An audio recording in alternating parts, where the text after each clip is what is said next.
하나님, 오늘도 이 말씀을 가지고 섭니다. 하나님, 우리 귀한 사람들 축복하여 주시고 이 말씀 가운데 역사해 주셔서 이 말씀을 통해서 참 사랑의 사람으로 우뚝 설 수 있도록 인도하여 주시옵소서. 감사합니다. 예수님의 이름으로 기도합니다. 아멘. 귀한 시간, 예배 시간에 오신 여러분 주님의 이름으로 환영합니다. 예배는 우리의 삶 가운데 바른 질서를 잡아가는 것입니다. 하나님은 누구신가? 하나님은 절대자이십니다. 온 천지 만물을 창조하신 창조주이십니다. 가장 높으신 분이죠. 이 높으신 분에게 영광을 올려드린다라고 하는 건 당연합니다. 왜냐? 우리는 피조물이기 때문에 그렇습니다.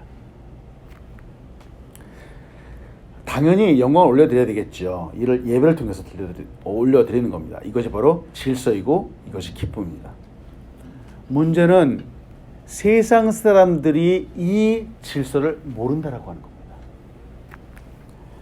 가장 크시고 위대하신 하나님을 알지 못하고 세상 사람들은 자기가 자기를 높일 때가 있습니다. 세상 사람들은 하나님이 아니라 물질을 예배할 때가 있습니다. 권력을 예배할 때가 있습니다. 그래서 문제인 겁니다. 이것이 질서가 무너졌다라고 하는 겁니다. 하나님이 예배를 받으셔야 되는데 물질이 예배를 받고 권력이 예배를 받고 힘이 예배를 받는 겁니다. 이게 바른 질서라고 말할 수가 없는 겁니다. 질서가 무너진 것이죠. 자, 보세요. 교통 질서도 어기면은 다치고 힘듭니다. 하나님과 우리 사이에 이 바른 질서가 있는데 이 질서를 어기면서 바로 살 수 있다고요? 그럴 수 없습니다. 그럴 수 없습니다. 오늘도 예배를 통해서 우리의 삶의 질서를 바로 세워가는 우리 사람들이 되길 간절히 축원합니다. 아멘. 자, 첫 번째로 여러분과 나누고 싶은 것은 우리의 감정은 변한다라고 하는 겁니다. 사람마다 감정이 있습니다. 감정이 없는 사람이 어디 있겠습니까? 여러 가지 감정이 있죠. 우리가 갖고 있는 기본적인 감정은 무엇일까? 희노애락이에요. 희노애락. 기뻐하고 성낼 줄 알고 또 슬프기도 하고 노래하기도 하는 거. 이게 하나님이 우리에게 주신 감정입니다. 자, 새벽 예배 시간에 잠깐 말씀드렸는데 말이죠. 이 감정은 잘못된 것이 없습니다. 노하는 것, 하나님이 우리에게 주신 감정이기 때문에 노하는 게 죄악이라고 말할 수 없습니다. 근데 노하는 것을 조금 더 하다가 여기에 죄가 추가될 수 있기 때문에 주의하라고 하는 거예요. 자, 노할 수 있습니다. 근데 해가 지도록 분을 품지 말라라고 성경은 말합니다. 여러분, 그리스도인들도 화낼 수 있습니다.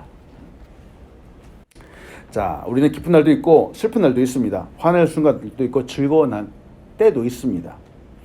자, 이렇게 우리의 감정인데 우리의 감정을 쉽게 표현하는 곳이 있습니다. 바로 어디일까? 병원입니다. 병원 가신 분들 아시죠? 이거 이게 우리의 고통의 지수이기도 하지만 사실 우리 감정이죠. 고통이 없을 때는 막 환하게 웃는 거예요. 그러다가 막 그냥 페인, 고통이 오면은 저분의 찌푸리고 막 그냥 땀을 뻘뻘 흘리는 것처럼 고통의 강도가 심하다. 이것도 우리의 감정을 표현하는 하나의 지표 중에 하나입니다. 그렇죠? 통증 평가 도구라고 이렇게 말하기도 합니다.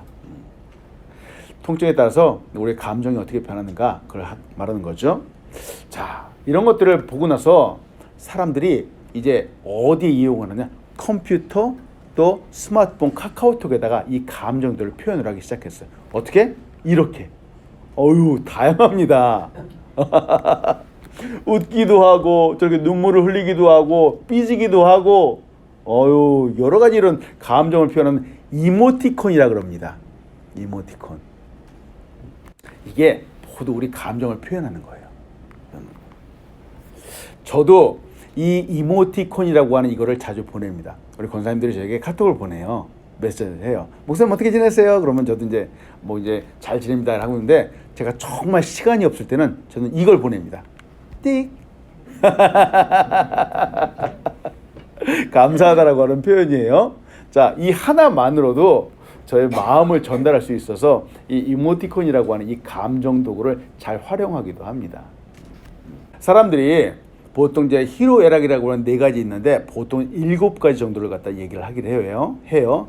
근데 얼마 전에 하버드 대학교에서 이 우리의 감정들과 조금 더 세분화했어요. 세 번 했는데 무려 27가지의 감정이 나온다라고 합니다. 어색함, 이것도 감정이겠죠? 또 지루함, 이것도 우리의 감정일 거예요. 그리고 뭐 그리움 같은 거 어떻게 좀 표현을 할까? 네, 뭐 호기심 이런 것들도 우리의 감정이죠.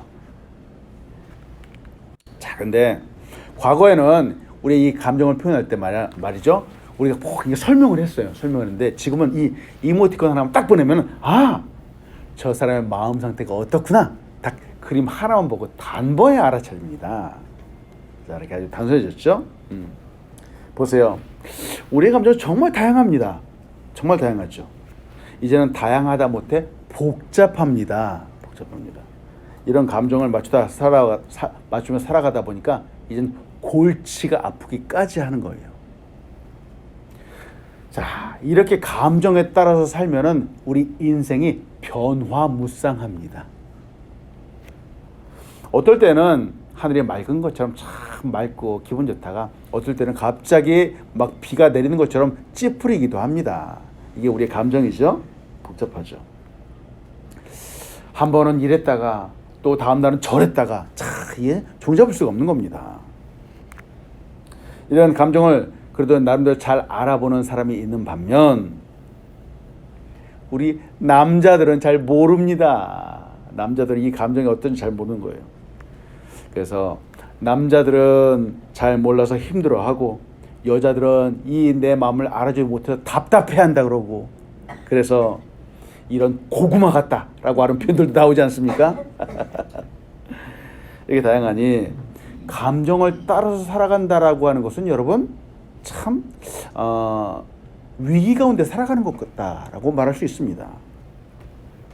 왜냐하면 우리의 감정이 수시로 변하기 때문에 그렇습니다. 다양하죠. 믿을 수 없습니다. 내 마음 나도 모른다라고 말하기도 합니다. 그러나 여러분 감정은 변하지만 진리는 변하지 않습니다. 하나님의 말씀은 진리는 결코 변하지 않습니다. 아멘. 늘 변하는 감정을 기준으로 살면 우리의 삶은 위기를 맞이합니다. 어려움을 맞이하게 됩니다. 그러나 변하지 않은 진리, 이 하나님의 말씀을 기준으로 살아가면 우리의 삶은 평안함이 가득하게 될 것입니다. 아멘. 사랑도 그렇습니다. 사랑도 당연히 감정이 들어가게 되죠. 일반적인 감정도 이렇게 복잡하고 다양한데 사랑의 감정도 그 상황에 따라 산다 그러면 이건 답이 없는 겁니다. 그래서 수많은 사람들이 사랑이 어렵다라고 합니다. 지금 우리가 보고 있는 사랑은 무엇인지요? 이 사랑이 감정이 포함되어 있긴 하지만 우리의 감정이 사랑이다라고 말할 수 없습니다. 사실 우리의 감정보다는 진리를 따라 사랑해야 된다라고 우리 성경은 말하고 있습니다. 진리를 따라서 사랑해야 된다라고 우리에게 말하고 있죠. 오늘 진리를 따라서 아름답고 명확하고 확실한 사랑을 하는 여러분 한 사람 한 사람에게 간절히 축원합니다. 아멘. 첫 번째로 나누고 싶은 것은 사랑은 불의를 기뻐하지 않습니다. 성경에 나와 있는 그대로입니다. 사랑은 불의를 기뻐하지 않습니다. 잠시 후에 보겠지만 사람들이 추구하는 것은 기쁨이죠. 근데 사람들은 이 기쁨의 본질을 모르고 기뻐한다 그러면 쾌락을 추구하는 경향들이 있습니다. 그래서 오늘 본문처럼 불의를 보면서도 기뻐하게 되어 있습니다. 다시 한번 보죠. 사랑은 불의를 기뻐하지 아니하며 진리와 함께 기뻐하고, 이게 고린도전서 13장 6절의 말씀입니다. 사랑의 중요한 조건 중에 하나가 바로 기쁨입니다. 기쁨. 사랑할 때 우리는 기쁨을 느끼죠. 그런데 언제부터인가 사람들이 불의를 행하면서 기뻐하기 시작을 했습니다. 잘못을 범했는데 기뻐하기 시작을 했습니다. 잘못된 겁니다. 죄를 지으면서 기뻐하게 되고, 이건 성경이 말하는 참사랑이 아닙니다. 불의를 봅니다. 불의라는 것이 뭐죠? 의롭지 않다라고 하는 거예요. 자, 헬라어 원어로는 아디키아 이렇게 말해요. 아디키아. 자, 이 뜻은 법을 어긴다라고 하는 겁니다. 즉 율법을 깨뜨린다라고 하는 거예요. 이게 불의입니다. 의롭지 않다라고 하는 거죠. 참사랑은 그것이 자신의 죄이든 혹은 다른 사람의 죄이든 간에 참 사랑은 그것들을 기뻐하지 않습니다. 좀 이상하죠? 어떤 사람들이 말이죠, 아까도 말씀드린 죄를 짓는데 이걸 기뻐하는 사람들이 있어요. 요새 우리가 사는 세대를 한번 좀 보면 좋겠습니다. 죄를 범하는데 사람들이 당당한 거예요. 와, 불법을 행하고는 도리어 큰 소리 치는 사람들이 있습니다. 부끄러운 줄 모르는 사람들이 얼마나 많은지 모릅니다. 시대가 점점 변하고 있죠. 잘못을 범하고도 이것이 아니 내가 무슨 그렇게 큰 잘못을 한 거야? 라고 큰 소리 치는 겁니다. 여러분, 안 됩니다. 성경은 그런 것들이 정말 잘못되었다라고 우리에게 말합니다. 사탄의 모습이죠. 이런 현상이 오늘날에만 있었을까? 그렇지 않습니다. 바로 고린도 교회 시절에도 있었습니다. 이 고린도전서 13장에 쓰여지는 이 고린도 교회 당시에 바로 교회의 모습이 그랬기 때문에 사랑의 조건 중에 하나가 바로 불의를 기뻐하지 않는다라고 하는 조건이 추가가 된 겁니다. 고린도의 사회 문화를 보면은 가족 안에 아주 큰 잘못이 있었습니다. 고린도서 5장이에요. 5장 1절로 2절이에요. 보세요. 너희 중에 심지어 음행이 있다함을 들으니 그런 음행은 이방인 중에서도 없는 것이라. 세상 교회 안에 이런 게 있었어요. 누가 그 아버지의 아내를 취하였다는다. 세상 이럴 수가 있나요? 그러고도 너희가 오히려 교만하여져서 어찌하여 통한이 여기지 아니하며 그 일 행한 자를 너희 중에 쫓아내지 아니하였느냐. 이게 고린도 교회 안의 모습이었습니다. 그리고 나서 역시 고린도 5장 6절이에요. 너희가 자랑하는 것이 옳지 아니하도다. 적은 누리가 온 덩어리에 퍼지는 것을 알지 못하냐. 사람들이 교회 안에서 음행이라고 하는 죄를 범하고 나서 자랑했습니다. 교만해졌습니다. 고린도 교회 당시의 이 사회적인 모습, 교회 모습이 지금 우리가 사는 이 사회의 모습과 별반 다르지 않습니다. 똑같이 사람들이 죄를 범하는데 세상에 이 죄를 범하면서 얼마나 당당한지 모르는 거예요. 성경은 분명히 그것이 죄악이다라고 말합니다. 저도 죄를 범했죠. 문제는 잘못을 뉘우치지 않았습니다. 도리어 자랑했습니다. 그 죄를 범하고 기뻐했다라고 하는 겁니다. 안 됩니다. 추악한 죄를 범하고 자기 합리화를 했습니다. 남들도 다 그러는데 왜 나보고만 그래? 라고 이렇게 말하는 겁니다. 자, 아까도 말씀드렸죠. 저는 성경을 보면서, 여러분 성경을 보면서 지금 우리가 사는 나의 삶과 늘 함께 보십시오. 저는 성경을 보면서 지금 우리가 사는 이 지금의 세상을 봅니다. 우리가 사는 세상은 어떤지요? 가정이 깨어지고 있습니다. 그리고 성적인 죄악 때문에 수많은 가정들이 무너지고 있습니다. 그런데 여러분, 드라마, 영화, 매스컴에서는 이런 불륜들이 아름답게 묘사되고 있는 겁니다. 여러분, 드라마 보지 마십시오. 말씀드려요. 드라마 보면서 이 불륜, 자극적인 거 보면서 아니요, 안 됩니다. 그게 우리의 삶 가운데 얼마나 많은 영향을 미치는지 아십니까? 불륜 드라마가 나옴과 동시에 한국 사회의 가정이 얼마나 많이 무너졌는지 아십니까? 이게 드라마, 매스컴이 사회에 사람들에게 미치는 영향이에요. 그래서 제가 여러분 말씀드리잖아요. 드라마 볼 때는 옛날 사극, 뭐 이제 그런 거, 주몽, 선덕여왕 이런 거 보라고 제가 말씀드리잖아요. 거기에도 얼마나 갈등들이 있습니까? 근데 지금처럼 이렇게 추잡한 내용들은 그렇게 많지 않을 거예요. 여러분, 드라마 정말 주의해서 보십시오. 재미있다라고 보다가 내 영혼이 망가질 때가 있는 겁니다. 성경은 이것을 분명히 죄악이라고 말합니다. 세상의 기준은 점점 변하죠. 과거의 죄악이 이제는 이게 죄악이 아니다 라고 세상은 말하지만 아니요. 세상이 아무리 바뀌어도 성경은 그것이 분명히 죄악이다라고 말합니다. 그것이 바로 성경의 기준입니다. 수천 년이 지나도 바뀌지 않습니다. 성경이 말하는 불의는 저 때에도 불의였지만 지금도 여전히 불의입니다. 사람들이 그것이 죄가 아니라고 말하고 사회가 변해서 죄가 아니라고 말하지만 아니요. 그런 말에 결코 흔들리면 안 됩니다. 그래서 제가 강조하고 또 강조하는 겁니다. 여러분, 죄는 죄입니다. 시간이 지난다고 해서 그 죄악이 희석되지 않습니다. 순화되지 않습니다. 시간이 지나면서 죄가 점점 희석되어서 과거에는 죄였는데 지금 죄가 아니다 라고 한다면 생각해 보십시오.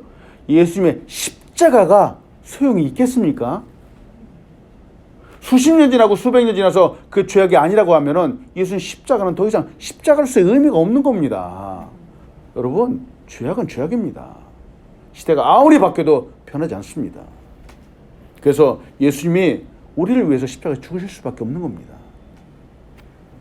고린도 사회의 또 다른 문제점은 나의 죄악뿐만 아니라 다른 사람의 죄를 보면서도 기뻐했습니다. 쉬운 말로 우리가 과거에 자주 사용했던 말이 있습니다. 여러분, 한국 사회죠. 사람들이 딱 잘못을 범했어요. 그리고 이제 큰 거 다쳤어요. 그러면 사람들이 쉬운 말로 아이고 꼴 좋다. 이게 사실은 고린도 교회에도 있었던 거예요. 그 사회도 있었던 거예요. 다른 사람의 실수나 죄악들을 보면서 비꼬면서 기뻐하고 즐거웠습니다. 아유, 이게 사람들의 나쁜 마음의 습성입니다. 그러면 안 됩니다. 사람이 악해지면 어디까지 갈 수 있을까요? 참. 사랑은 불의를 기뻐하지 않는 겁니다. 나뿐만이 아니라 다른 사람을 향해서도 안타까워하는 마음을 가져야 합니다. 이렇게 불의를 범하지 않으려면, 불의 가운데 기뻐하지 않으려면, 진짜 사랑하려면 늘 깨어 있어야 됩니다. 어떻게 하면 깨어 있을 수 있을까? 첫 번째, 하나님의 마음을 생각하십시오. 하나님은 우리를 늘 불쌍히 여기시고 우리를 아들처럼 딸처럼 생각하시는 마음입니다. 하나님은 우리의 진짜 참 부모가 되어주시는 분입니다. 여러분, 어느 부모가 자녀들이 잘못을 범하는데 그걸 기뻐하겠습니까? 잘못을 보면 자녀가 있으면 안타까워하는 것이 바로 부모의 마음입니다. 하나님의 마음이 그렇습니다. 때문에 여러분, 하나님의 마음을 이 시간도 생각하는 우리가 되길 간절히 축원합니다. 아멘. 그렇게 하나님의 마음을 생각해야 되죠. 두 번째, 우리가 이 죄악을 멀리하면 어떻게 해야 되는가? 바로 죄의 결과를 생각해야 됩니다. 죄의 결과. 세상의 죄악도 나중에 다 들통납니다. 10년이 지나고 20년이 지났는데 그 범죄한 사실들이 나중에 드러나는 경우들이 얼마나 많이 있습니까? 여러분, 숨길 수 있는 거, 영원히 묻힐 수 있는 죄악은 없습니다. 반드시 드러나죠. 디모데전서 5장 24절 25절 봅니다. 어떤 사람들의 죄는 밝히 드러나 먼저 심판에 나아가고 어떤 사람들의 죄는 그 뒤를 따르니 이와 같이 선행도 밝히 드러나고 그렇지 아니한 것도 숨길 수 없느니라. 하나님 앞에 숨길 수 있는 죄악 하나도 없습니다. 죄악은 반드시 드러납니다. 나는 괜찮을 거다? 아니요, 괜찮지 않습니다. 죄악은 하나님 앞에 반드시 드러나죠. 때문에 우리는 주의해야 됩니다. 탈무드에서 이런 말을 했어요. 죄의 시작은 달콤하지만 그 끝은 쓰다. 사랑은 우리의 삶, 우리의 기쁨과 너무나도 밀접한 관련이 있습니다. 우리의 삶이 사랑이어야 되고 또 사랑이 우리의 삶이 되어야 합니다. 자, 그럼 두 번째, 사랑은 진리와 함께 기뻐하는 것입니다. 그렇죠? 진리와 함께. 불의를 기뻐하지 않지만 진리와 함께 기뻐하는 것이 사랑입니다. 진리는 참 사랑이 가능합니다. 그럼 진리라는 것이 무엇일까? 알레이시아 이렇게 말해요. 헬라 원어로는 알레이시아. 이 뜻은 하나님에 관한 일과 인간의 의무, 도덕적, 종교적으로 진실한 것, 가식, 거짓, 속임수가 없는 마음의 솔직함, 이런 것들을 진실이라고 말하기도 합니다. 이렇게 거짓이 없는 진리 가운데 살아가는 것이 능히 할 수 있을 것 같습니다. 기뻐할 수 있죠. 먼저는 참 사랑이 문자 그대로 진리와 함께 한다는 경우 과연 이때 우리가 좀 헷갈릴 수 있다고 하는 겁니다. 무엇을 헷갈리는가? 자, 사랑해야 되는데 말이죠. 여러분, 가족이 있어요. 가족이 있는데 우리 아들, 딸들이 있습니다. 아들, 딸들을 사랑하는데 아들, 딸들이 불법을 행하는 겁니다. 죄를 범하는 겁니다. 진리를 따르지 않는 겁니다. 이럴 때 어떻게 해야 되는지요? 너는 진리를 따르지 않으니까 죄를 범했으니까 이제 가까이 오지 마! 라고 이렇게 말할 수 있는지? 그럴 수 없는 겁니다. 남보듯이 할 수 없죠. 글자 그대로 사랑했다라고는 하지만 사랑이 없는 사람이라고 오명을 받을 수도 있습니다. 비판을 받게 되죠. 그런데 여러분, 사랑해야 한다고 해서 그들의 잘못까지 용납해 줄 수는 또한 없는 겁니다. 이럴 수도 없고 저럴 수도 없는 겁니다. 일본의 성자라고 하는 가가와 도요코가라는 분이 있었습니다. 이분은 나중에 중국에 수많은 빈민들에게 복음을 전했고 장개석 총통의 아내까지 복음을 전하게 된 사람입니다. 이 가가와 도요코가 예수 믿게 되고 일본에 있는 고베와 도쿄의 빈민촌에서 사람들과 같이 생활하면서 그들을 섬기기 시작을 했습니다. 자, 이분이 어떻게 섬기는가 그 친구가 와서 보게 되었어요. 이분이 낮에 예배를 드리는 거예요. 딱 예배를 드리는데 그 예배당이 없었어요. 예배당인데 그곳에 술 취한 사람들이 와서 예배 드린다고 앉아 있고 또 예배 드리고 막 찬송하는데 옆에서는 막 도박도 하고 있고 막 빈민촌이니까 이게 난리가 아니었어요. 난리가. 예배를 딱 마쳤어요. 누구 헌금도 뭐 많이 하지도 않지만 누가 뭐 그냥 5불 10불 막 이렇게 했는데 헌금을 딱 이제 예배 끝나고 가져가려고 하니까 누가 와서 헌금을 탁 뺏어가려고 그러는 거예요. 그러니까 이분이 딱 아니 이거는 하나님의 것입니다. 손대면 안 됩니다. 그러니까 참 이 개념 없는 사람이 이 가가와 도요코 목사님의 따귀를 탁 때리는 거예요. 세상에 일본에도 그런 경우들이 있었습니다. 이 모습을 딱 보고 친구가 이 가가와 도요코 목사님한테 그러는 겁니다. 목사님, 당신은 위선자입니다. 갑자기 이렇게 얘기를 하는 거예요. 왜? 아니 이렇게 무례하고 이렇게 막무가내 사람들을 위해서 아니 헌금도 모자라서 후원비를 받아서 이들의 삶을 도와줍니까? 더군다나 낮에 당신이 그렇게 열심히 일하면서 당신이 벌은 돈을 갖고 이 사람들을 먹이라고 이렇게 이들에게 생활비도 줍니까? 이들이 이렇게 도와준다라고 해서 이들이 변화됩니까? 변화되지 않는 사람들을 위해서 당신이 이렇게 하는 거? 당신은 위선자입니다. 이렇게 말하는 겁니다. 세상에. 그때 이 가가와 도요코 목사님이 이렇게 얘기를 했습니다. 나는 예수님이 우리에게 하신 일을 하는 것 뿐입니다. 어린아이가 넘어지면 다시 일으켜주지 않습니까? 의사 선생님은 아픈 환자가 오면 다시 또 주사를 놓아주지 않습니까? 저는 저 사람들이 나에게 어떻게 대우하든지 간에 하나님이 사랑하라 하셨으니 저는 그대로 사랑하는 것 뿐입니다. 이렇게 말하는 겁니다. 참 놀랍지 않습니까? 이 가가와 도요코 목사님의 책들이나 이런 그들의 그분의 이 업적이 참 좋은 훈훈한 이야기로 나와 있기도 합니다. 여러분, 사랑한다라는 것은 쉽지 않습니다. 예수님이 우리를 어떻게 사랑하셨는지요? 우리가 아직 죄인 되었을 때에 예수님이 우리를 사랑해 주셨습니다. 우리가 잘하고 뭔가 죄도 씻고 뭔가 새 사람이 되었을 때 우리를 사랑해 주신 것이 아니었습니다. 로마서 5장 8절 우리 같이 한번 읽어볼까요? 우리가 시작. 우리가 아직 죄인 되었을 때에 그리스도께서 우리를 위하여 죽으심으로 하나님께서 우리에 대한 자기의 사랑을 확증하셨느니라. 네, 우리가 무엇인가 다 떨어버리고 나서 깨끗한 몸이 되었을 때 하나님이 우리를 사랑해 주신 것이 아니었습니다. 우리가 이미 죄인이었을 때 그때부터 하나님이 우리를 사랑해 주신 거예요. 우리는 가족을 사랑할 때 어떻게 해야 되는지요? 사람들을 사랑하죠. 그러나 그들의 죄악까지는 사랑하지 않습니다. 나쁜 습관, 나쁜 수도까지 사랑하지 않죠. 그러나 그럼에도 불구하고 우리는 사람을 품어주는 겁니다. 사람을 사랑하는 거지 그의 죄악까지 사랑하지는 않습니다. 진리는 예수 그리스도입니다. 진리와 함께 사랑한다라고 하는 것은 예수님과 함께 예수님을 통해서 사랑한다라고 하는 뜻입니다. 요한복음 14장 6절이에요.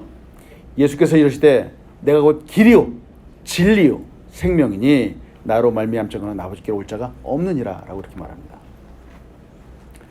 자, 다른 종교 철학과 우리 기독교는 그 기본 개념부터가 다릅니다. 다른 종교나 철학에서는 진리다 그러면 그들이 말한 진리는 무엇일까? 바로 자연 과학을 말할 때가 있습니다. 자연 현상들을 말할 때가 있습니다. 원리를 말할 때가 많습니다. 뭐 해가 떠서 동쪽으로 떠서 서쪽으로 뜬다. 이건 진리죠. 변하지 않죠. 바로 이런 것들 진리로 말하고 있는 철학들이 있습니다. 그러나 기독교에서 말하는 진리는 바로 이런 것이 아니죠. 바로 예수 그리스도입니다. 그래서 사랑의 중심에 바로 진리 되신 예수님이 계셔야 됩니다. 부모가 자녀를 사랑할 때 부모와 자녀 사이에 예수님이 계셔야 됩니다. 부부가 서로 사랑할 때 부부와 부부 사이에도 예수님이 계셔야 됩니다. 친구와 친구가 있을 때 그 사이에도 예수님이 계셔야 됩니다. 모든 관계에서 서로 사랑하고 나눌 때 그 가운데는 늘 항상 예수님이 계셔야 됩니다. 그리고 진리 되신 예수님이 나의 안에도 내 중심에도 계셔야 됩니다. 이때 우리는 나 자신을 향해서도 그렇고 가족을 향해서도 그렇고 친구들을 향해서도 그렇고 사람들을 향해서도 그렇고 참 사랑을 할 수 있습니다. 이 예수님이 내 안에 우리의 가운데 계시기를 간절히 축원합니다. 아멘. 말씀 맺습니다. 사랑의 중심 되신 예수를 바라보는 우리가 되길 간절히 축원합니다. 아멘. 사람들이 서로 싸웁니다. 싸우는 이유는 왜 싸울까? 예수님을 바라보지 않고 서로를 바라보기 때문에 그렇습니다. 예수님이 아니라 사람들을 바라보기 때문에 그렇습니다. 서로를 보니까 세상에 사람과 사람을 바라보니까 완전 다른 것 투성이입니다. 그렇죠? 이것도 마음에 안 들고 저것도 마음에 안 들고 서로 다른 부분만 다 드러나다 보니까 서로 싸울 수밖에 없는 겁니다. 오늘 이 말씀 한번 좀 가져가시면 좋겠어요. 생텍쥐벨이라고 하는 유명한 글을 쓰시는 분이 있어요. 이분이 이렇게 얘기했어요. 사랑은 두 사람이 마주 쳐다보는 것이 아니라 함께 같은 방향을 보는 것이다. 언젠가 한번 들어보신 적이 있죠? 맞아요. 사람은 완벽하지 않습니다. 부족할 수밖에 없죠. 근데 부족하지 않은 사람들이 서로를 바라보고 있으니까 다른 부분들이 보이고 마음에 안 드는 부분들이 보이고 싸울 수밖에 없는 겁니다. 그렇죠? 기뻐하기 위해서는, 사랑하기 위해서는 목표가 있어야 됩니다. 즉 같은 곳을 바라보는 같은 목표가 있어야 됩니다. 그 목표가 바로 예수 그리스도가 되어야 됩니다. 아멘. 사랑이 아름답다라고 하는 것은 바로 이 같이 바라보는 목표가 있기 때문에 그런 겁니다. 우리가 사랑하자라고 하는데 우리의 목표는 바로 예수 그리스도입니다. 예수 그리스도. 우리도 예수님을 바라보기 때문에 서로 사랑이 가능한 겁니다. 교회에서도 서로 사랑하자라고 하는데 서로가 얼굴 바라보면 사랑하는 것이 아니라 서로가 예수님을 바라보기 때문에 서로 사랑하자라고 하는 겁니다. 이해가 되시는지요? 네, 아멘. 예수님은 사랑의 중심이 되어주시고 사랑의 목표가 되어주십니다. 이 예수님을 바라보면서 오늘도 서로 사랑하고 승리하는 우리 한 사람 한 사람 되게 간절히 축원합니다. 아멘.